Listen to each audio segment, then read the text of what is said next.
जय श्री कृष्ण दोस्तों, आपका सनातन धर्म चैनल में स्वागत है। एक प्राचीन कहानी के अनुसार खाटू नगरी में राजा खटवान का राज हुआ करता था। उस समय श्याम कुंड के स्थान पर एक बड़ा सा रेत का टीला था। उस टीले के आसपास कुछ गायें चरने के लिए रोज आया करती थी। उसी टीले के ऊपर एक आंक यानी एक आंकड़े का पौधा भी था। तो गायें वहां चरने आती। शाम को उनका मालिक उन्हें वापस घर ले जाता। उनमें से एक गाय टीले के पास आकर एक स्थान पर शांत भाव से खड़ी हो जाती और फिर उसके थनों से स्वतः ही दूध निकलने लग जाता। जब वो गाय शाम को अपने मालिक के घर जाती तो उसका मालिक जब उसका दूध निकालता तो दूध ही नहीं आता। ऐसा कई दिनों तक हुआ तो एक दिन उस गाय के मालिक ने देखा कि इस गाय का दूध कहाँ जा रहा है। इसका पता तो करना पड़ेगा कि आखिर यह गाय दूध क्यों नहीं दे रही है। ऐसा तो नहीं कि कोई रास्ते में ही इसका दूध चोरी कर रहा हो। तो अगले ही दिन उस गाय का मालिक उस गाय का पीछा करने लगा तो क्या देखा कि वो गाय उस टीले पर शांत भाव से खड़ी है और उसका दूध अपने आप ही निकल रहा है। पास आकर देखा तो दूध जमीन के अंदर जा रहा था, मानो कोई इस गाय का दूध पिए जा रहा हो। अब वो गाय का मालिक रोज इस प्रक्रिया को देखता। उसे इस बात का आश्चर्य हुआ कि गाय उस स्थान पर जाते ही कैसे दूध देने लगती है।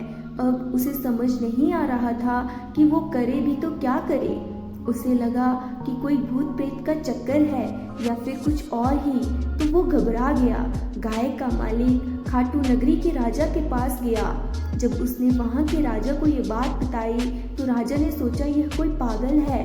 राजा और उसकी सभा में किसी को इस बात पर जरा भी विश्वास नहीं हुआ।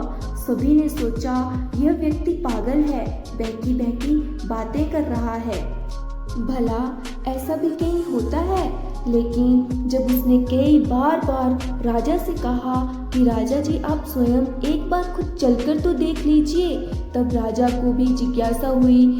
राजा भी ये जानना चाहता था कि आखिर उसकी बात में कितनी सच्चाई है। राजा ने अपने साथ कुछ लोगों को, कुछ मंत्रियों को साथ लिया और चल पड़े। जब राजा ने देखा कि गाय उस टीले पर खड़ी होकर अपने आप ही किसी को दूध पिला रही है तो राजा और राजा के साथ आए लोगों का भी सिर चकरा गया। वो बोले ये क्या है, यह गाय का मालिक तो सही बोल रहा है, यह पागल नहीं है, यह तो सच है, गाय अपने आप ही दूध दे रही है। तब राजा ने कहा इस टीले के नीचे क्या है पता करो, इसकी खुदाई करो। तब कुछ मजदूरों ने उस जगह पर राजा के सामने ही खोदना शुरू कर दिया।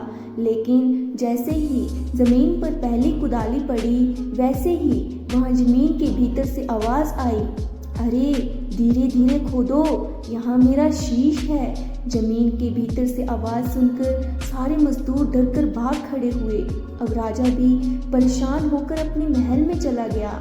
उसी रात्रि राजा को स्वप्न आया।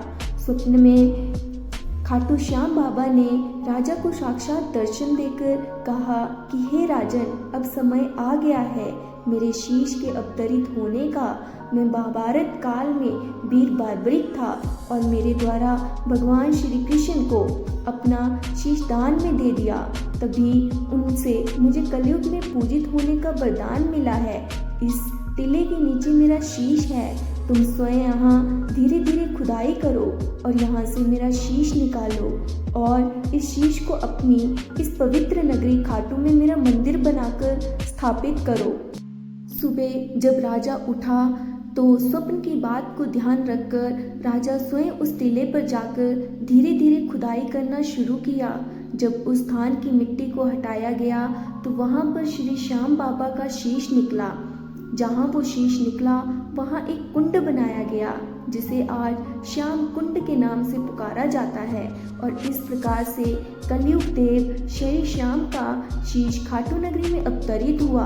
खाटू के राजा ने खाटू में बाबा श्याम का मंदिर बनाकर उसमें वो शीश स्थापित किया जो आज बढ़ते कलयुग में हारे का सहारा बन रहा है।